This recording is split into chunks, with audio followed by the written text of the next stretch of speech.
السلام علیکم ورحمۃ اللہ وبرکاتہ۔ آپ سب کو میری طرف سے عرس خواجہ غریب نواز بہت بہت مبارک ہو۔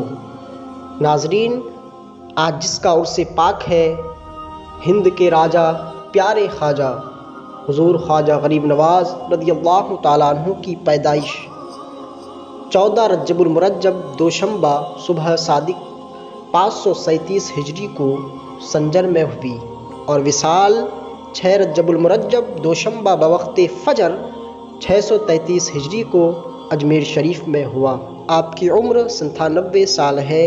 آپ کی نماز جنازہ حضرت خواجہ فخر الدین چشتی رحمۃ اللہ تعالی علیہ نے پڑھائی۔ حضور خواجہ غریب نواز رضی اللہ تعالیٰ عنہ نے فرمایا کہ 5 چیزوں کا دیکھنا عبادت ہے۔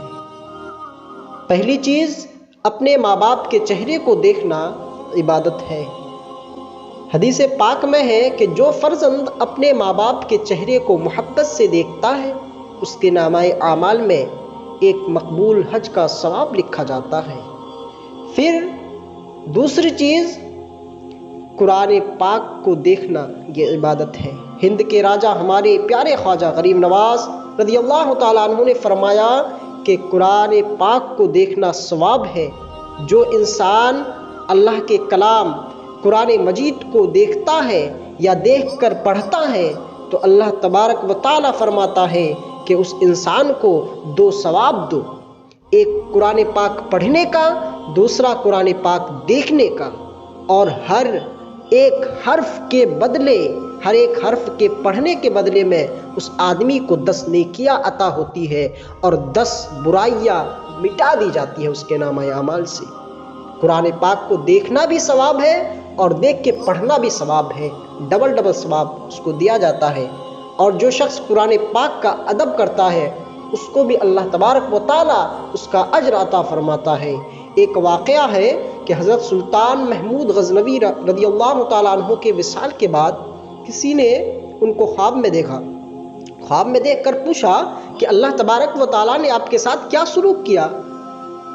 تو حضرت محمود غزنوی رحمۃ اللہ تعالیٰ علیہ نے جواب دیا کہ ایک مرتبہ میں کسی کے گھر مہمان تھا، رات کو جس کمرے میں مجھے آرام کرنا تھا، جس کمرے میں مجھے سونا تھا، وہاں ایک طاق میں قرآن پاک رکھا ہوا تھا۔ میں نے دل میں سوچا کہ اس کمرے میں قرآن پاک رکھا ہوا ہے، میں کس طرح سو جاؤں؟ پھر خیال آیا کہ قرآن پاک کسی اور کمرے میں رکھ دیا جائے، مگر پھر میرے دل میں خیال آیا کہ اپنے آرام کی خاطر میں کیوں اسے باہر کروں، قرآن پاک کو باہر کروں۔ جب میری موت ہوئی تو قرآن پاک کے ادب کے سبب میری بخشش ہو گئی۔ سبحان اللہ، صرف قرآن پاک کا ادب کیا تھا تو ان کی بخشش ہو گئی۔ اور جو شخص قرآن پاک دیکھتا ہے، پڑھتا ہے تو اس کی تو بخشش ہوگی۔ قرآن پاک دوسری چیز ہو گئی، قرآن پاک کو دیکھنا عبادت ہے۔ اب تیسری چیز علماء کے چہرے کو دیکھنا عبادت ہے۔ سبحان اللہ، ہند کے راجہ ہمارے پیارے خواجہ حضور غریب نواز رضی اللہ تعالیٰ عنہ نے فرمایا کہ علماء کے چہرے کو دیکھنا ثواب ہے۔ اگر کوئی شخص علماء کی طرف محبت سے دیکھے تو اللہ تبارک و تعالیٰ ایک فرشتہ پیدا فرماتا ہے جو قیامت تک اس انسان کے لیے بخشش کی دعائیں مانگتا رہتا ہے۔ سبحان اللہ، علماء کے چہرے کو دیکھنا عبادت ہے۔ ہمارے خواجہ غریب نواز رضی اللہ تعالیٰ عنہ نے ارشاد فرمایا کہ جو شخص علماء سے نفرت کرتا ہے اس کی بہت بڑی سزا ہے۔ پہلے زمانے میں ایک آدمی تھا جو علماء کرام اور مشائخ اعظام کو دیکھ کر حسد و نفرت کیا کرتا تھا، اور ان کو دیکھ کر، علماء کو دیکھ کر اپنا چہرہ دوسری طرف پھیر لیا کرتا تھا۔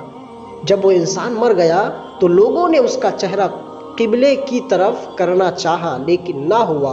غیب سے آواز آئی کہ اس کو کیوں تکلیف دیتے ہو، اس نے دنیا میں علماء اور مشائخ سے اپنا چہرہ پھیرا تھا، آج میں نے اپنی رحمت سے اس کا منہ پھیر دیا ہے، اور قیامت کے دن اس کو بھالو کی صورت میں حشر ہوگا، اس کا حشر بھالو کی صورت میں ہوگا۔ اللہ اکبر، علماء سے نفرت کرنے کی سزا یہ ہے، ان سے منہ پھیرنے کی سزا یہ ہے۔ جو علماء کو گالی دیتے ہیں تو ان کی سزا تو اور بڑی ہوگی۔ اب چوتھی چیز جو ہے جس کو دیکھنا ثواب ہے وہ خانہ کعبہ کو دیکھنا ثواب ہے۔ آپ جانتے ہیں ہند کے راجہ ہمارے پیارے خواجہ غریب نواز رضی اللہ تعالیٰ عنہ نے فرمایا کہ خانہ کعبہ کو دیکھنا ثواب ہے۔ ہمارے پیارے آقا رسول اللہ صلی اللہ تعالیٰ علیہ وسلم فرماتے ہیں جو شخص خانہ کعبہ کی زیارت کرے گا وہ عبادت میں داخل ہوگا، اس کی زیارت سے 1000 سال کی عبادت اور حج کا ثواب ان کے نامہ اعمال میں لکھا جائے گا اور اولیاء کا درجہ اسے نصیب ہوگا۔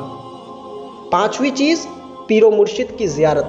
ہند کے راجہ ہمارے پیارے خواجہ غریب نواز رضی اللہ تعالیٰ عنہ نے فرمایا کہ پیر و مرشد کی زیارت و خدمت ثواب ہے۔ حضور خواجہ غریب نواز نے بیان فرمایا کہ میں نے معارف